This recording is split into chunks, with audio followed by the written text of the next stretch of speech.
Hi guys, may ginawa ako dito na sariling design ng light activated switch. Ito ang diagram. Ito optional lang, ito ang layout ko dito. Ngayon ito na ang circuit na ginawa ko sa PCB. Ganyan, hindi ko lang siya nilagay dito sa likuran kasi lalagyan ko pa ito ng insulator para hindi dito ma-open yung para hindi tayo makurintihan. Ganyan ang ginawa ko, ganyan lang. Pero ito pwede naman to kahit anong design, depende sa paggawa ninyo. Ngayon mag-testing na tayo.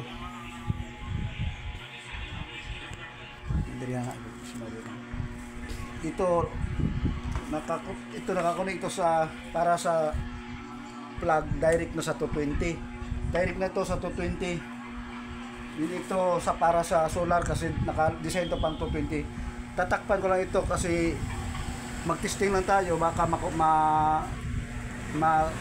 ano natin diyan.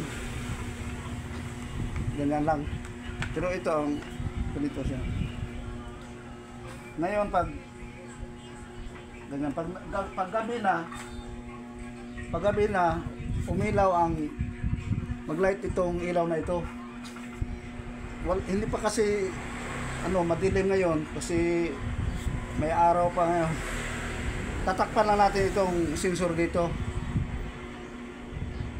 Ganyan. Sandali lang. Parang hindi maayos ang pagkalagay ko dito. Ayusin lang natin kasi ito pala lumuluwag pa ito. Yan lang. Kasi temporary lang yan, testing lang kasi yan. Apat kasi ang ginawa ko. Ito pa may apat pa tayo na order kasi ito sa akin. Order sa akin, apat ito sila. Kaya inisa-isa lang natin isa-isahin lang natin yung pag-testing. Ito muna ang testingan natin ang isa. Ganyan. Kasi ito pag sa final na nakasteady yan sa sa linya ng kuryente. Ngayon kasi hindi ngayon madilim, takpan lang natin tong sensor para malaman natin. Pag gabi na, yan. Naglight ang ilaw natin. Pag maliwanag, yan naka-off siya. Pag madilim, yan. Ngayon, testingan din natin itong iba. Isa-isahin natin. I-direct ko na lang dito. Ito na nakatanggal na na yan, naalis na yan sa outlet.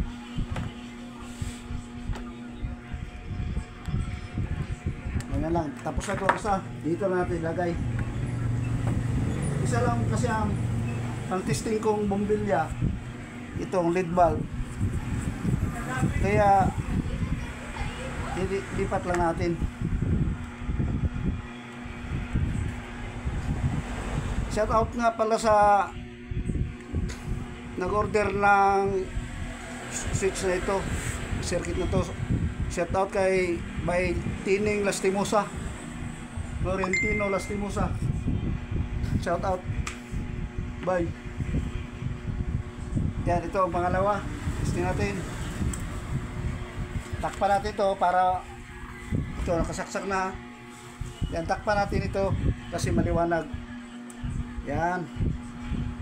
Yun. Para pagdating sa nag-order na sa atin, diretso na. Plug and play na kasi ito. Mga ginawa ko. Sa iba dyan na gustong umorder, mag-message lang kayo sa akin. Para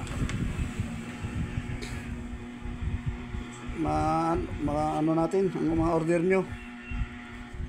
Yan, ganyan lang siya kasi temporary lang yan. Takpan na natin baka makurente tayo dyan. Ito. Yan. Itong circuit dito. Saksak. Yan, hindi pa siya ilaw. Hindi ang tuloy ang ilaw kasi wala. Maliwanag pa kasi ngayon. Takpan natin ang sensor. Yun. gumana siya.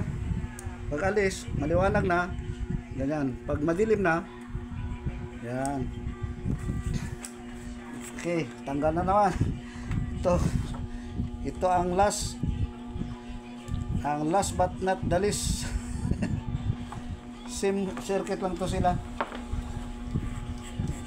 Yan. Yun na yan, tatlo. Ito ang pang-apat. Apat kasi ang in-order sa akin ng kaibigan ko na taga Cebu, si Bay Tining Lastimosa.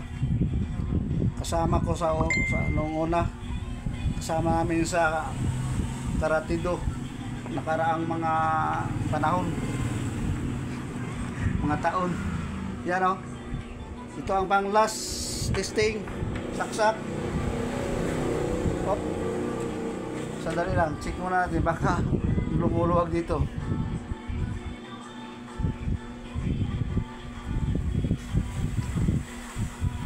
Ayan. Ano na. Ulitin natin. Yan. Matakpan natin ang sensor dito, madilim na. Okay, hindi pala maayos ang pagkatakip. Ulit. Yon, basta madilim na, umilaw ang light natin. Yan, pag maliwanag, pag gabi na. Yan. Okay. Tanggalin muna natin, baka mahawakan natin ito. Hanggang dito lang muna ang video natin. Maraming salamat sa inyong panonood. Sana mag-subscribe kayo sa Red One Electronics. Maraming salamat.